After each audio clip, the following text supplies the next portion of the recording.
Mula Masbate, dinala sa Cebu ang labi ng Nepalese co-pilot na si Kshitij Chan. At mula roon, ililipad ang kanyang mga labi pabalik sa Nepal. Makibalita tayo kay John Consulta. Mag-aalas 8 ng umaga, nakatanggap ng tawag ang Task Force Kalihim kaugnay sa nakitang bangkay sa isang bahagi ng Ticao Channel.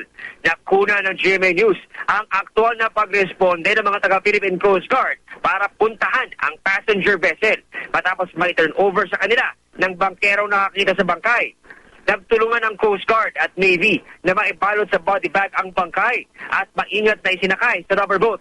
Hindi agad nakilala ang bangkay, pero ng mga oras na yon, malaki ang hinala ng task force na yun ang bangkay ng hinahanap na Nepalese co-pilot na si Kshitij Chan.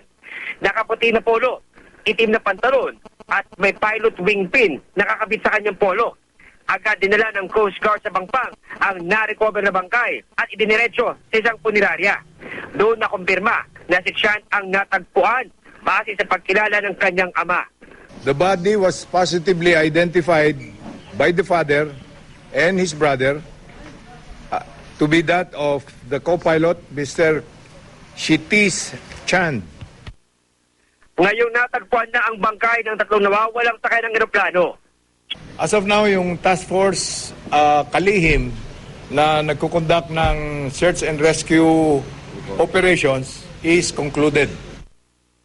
Mula rito sa Masbate, John Consulta, GMA News.